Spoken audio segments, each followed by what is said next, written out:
Hello everyone, knowledge की में आप सभी लोगों का स्वागत है। आईपीसी के बैक ईयर के क्वेश्चन हैं जिसमें 85 तक मैंने बता दिए थे और ये 86 नंबर है। एक भारतीय नागरिक ने इंग्लैंड में अपनी पत्नी की हत्या कर दी, क्या उसे भारत में विचारित किया जा सकता है? तो आंसर इसका होगा हाँ, भारतीय दंड संहिता की धारा 4 के अंतर्गत भारत में।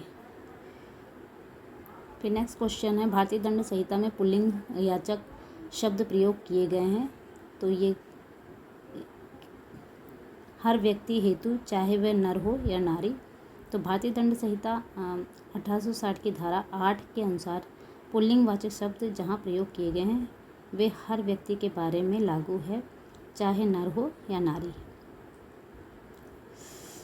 नेक्स्ट क्वेश्चन है, भारतीय दंड संहिता में स्त्री शब्द द्योतक है, तो इसका आंसर होगा जन्मजात बालिका सहित किसी भी आयु की महिला का। एक्सप्लेनेशन में दिया है कि भारतीय दंड संहिता की धारा 10 के अनुसार स्त्री शब्द किसी भी आयु की मानव नारी का द्योतक है, चाहे वह जन्मजात बालिका हो या किसी भी आयु की महिला हो। तो धारा 8 में जो है वो पुल्लिंग वाचक शब्द के बारे में बताया गया है कि जहाँ ये प्रयोग किए गए हैं कि वे हर व्यक्ति के बारे में लागू है, चाहे नर हो या नारी। वहीं धारा 10 में बताया गया है कि स्त्री शब्द किसी भी आयु की मानव नारी का द्योतक है, चाहे वह जन्मजात बालिका हो या किसी भी आयु की महिला हो। तो आईपीसी की धारा 10 में महिला के स्त्री के बारे में बताया गया और धारा 8 जो है वो पुरुष के बारे में बताया गया। नेक्स्ट क्वेश्चन है, भारतीय दंड संहिता में शब्द स्त्री द्योतक है, तो जैसे इसमें दिया गया वयस्क स्त्री, अविवाहित स्त्री या किसी भी आयु की स्त्री, तो विवाहित स्त्री, तो आंसर क्या होगा? जैसे कि धारा 10 में बताया गया है कि किसी भी आयु की स्त्री से होगा। नेक्स्ट क्वेश्चन है, पुरुष परिभाषित है, तो पुरुष किस में परिभाषित है? तो धारा आंसर क्या हो जाएगा इसका? डी। अब देखिए इसमें जो है पुरुष धारा 10 कैसे हो गया, क्योंकि धारा 8 क्या कहता है कि पुल्लिंग शब्द के बारे में बताता है, और पुल्लिंग शब्द के बारे में क्या बताया कि वे हर व्यक्ति के बारे में लागू है, चाहे नर हो या नारी। तो पुल्लिंग का मतलब यहाँ नर हो या नारी से है, और धारा 10 में जो है पुरुष शब्द किसी भी आयु के मानव नर ये का द्योतक है। जैसा कि धारा 10 में क्या बताया, इससे शब्द किसी भी आयु की मानव नारी का द्योतक है, और वहीं पुरुष शब्द किसी भी आयु में मानव नर का द्योतक के बारे में बताया गया है।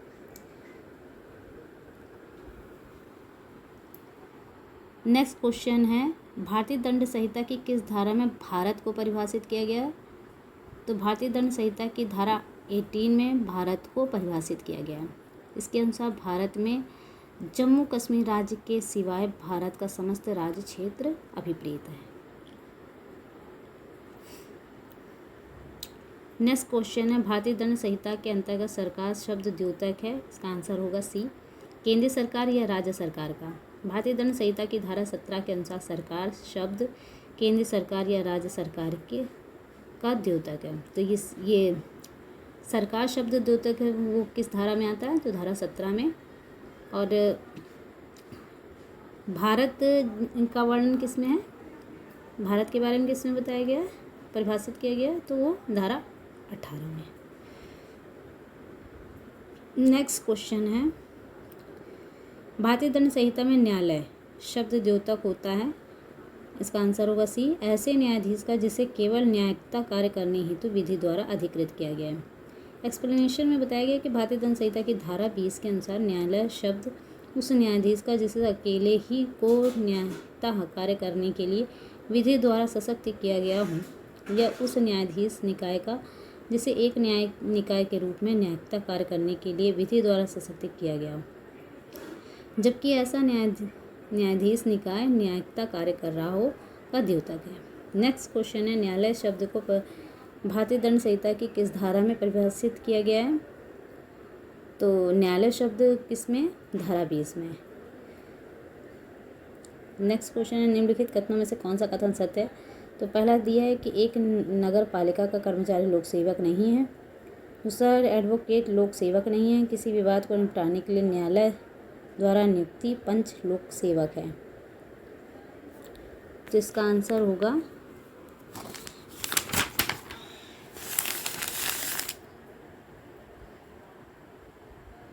आंसर ए होगा, जिसमें ये बताया गया है कि एक नगर पालिका कर्मचारी भारतीय दंड संहिता की धारा 21 के अधीन लोक सेवक है, क्योंकि वह सरकार द्वारा नियुक्त है और उसके निर्देशों के अधीन कार्य करता है। नेक्स्ट क्वेश्चन है, निम्नलिखित में से कौन सा लोक सेवक नहीं है? तो इसका आंसर होगा डी, विश्वविद्यालय का परीक्षक।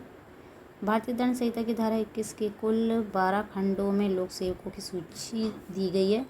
धारा के दृष्टांत के अनुसार नगर पालिका आयुक्त लोक सेवक होता है। विभिन्न न्यायिक विनिश्चयों में सांसद विधायकों को लोक सेवक माना गया है, किंतु विश्वविद्यालय का परीक्षक लोक सेवक नहीं है।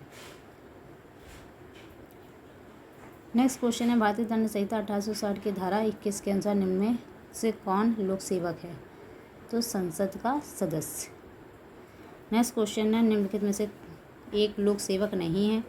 तो देखिए, भारतीय दंड संहिता की धारा 21 के कुल 12 खंडों में लोक सेवकों की सूची दी गई है। तो हमारे लोक सेवकों के बारे में जानकारी कहाँ से आईपीसी में कहाँ पर दी गई है? धारा 21 में, जहाँ पे 12 खंडों में दी गई है। और इसमें जो पूछ रहा आंसर कि कौन है जो लोक सेवक नहीं है, तो आंसर इसका होगा सहकारी समिति का सचिव। देखिए, इसमें जो लोक सेवक हैं, जो ऑप्शन दिए गए हैं, समय समय पर जो है जैसे न्यायालय की सहायता कर रहा पंचायत सदस्य, ये तो आएंगे जब आप आगे के क्वेश्चंस में देखेंगे कि सुप्रीम कोर्ट ने कहीं कहीं पर बताया कि कौन सा अधिकारी, कौन से सेवक ऐसे लोक सेवक होंगे और कौन से नहीं होंगे, इसके बारे में टिप्पणी की है। तो परिसमापक, सिविल जज तथा न्यायालय की सहायता कर रहा पंचायत सदस्य भारतीय दंड संहिता की धारा 21 के अधीन लोक सेवक है, जबकि सहकारी समिति का सचिव इसके अंतर्गत लोक सेवक के रूप में प्रकटित नहीं है। नेक्स्ट क्वेश्चन है, निम्न में से कौन लोक सेवक नहीं है? तो यहाँ देखिए, जैसे राज्य का मुख्यमंत्री होगा और central board of film sensor का सभापति होगा, लेकिन बीमा कंपनी का बीमा सर्वेक्षक नहीं होगा। इसका आंसर क्या होगा? सी। ठीक है। नेक्स्ट क्वेश्चन है, देखिए ये जो इसका आंसर जो दिया गया है सी, कि बीमा कंपनी का बीमा सर्वेक्षक नहीं है, तो ये किसमें बताया गया है? इसका एक केस दिया है AR पुरी बनाम राज्य, 1989 में है। बम्बई के बाद में न्यायालय बीमा में कंपनी के सर्वेक्षक को भारतीय दंड संहिता की धारा 21 के अंतर्गत लोक सेवक नहीं माना है। 100 क्वेश्चन। नेक्स्ट क्वेश्चन है, भारतीय दंड संहिता 1860 की धारा 21 के अनुसार निम्न में से कौन लोक सेवक नहीं है? तो पद स्थापन पर नियुक्त सरकारी कर्मचारी। देखिए, मुख्यमंत्री व प्रधानमंत्री तो होगा, और न्यायाधीश व मजिस्ट्रेट होगा, राजकीय महाविद्यालय का प्राचार्य भी होगा, लेकिन पद स्थापन पर नियुक्त सरकारी कर्मचारी नहीं होगा। तो ऐसा भारतीय दंड संहिता की धारा 21 में के अधीन पदस्थापन पर नियुक्त सरकारी कर्मचारी लोक सेवक की परिभाषा के अंतर्गत नहीं आता।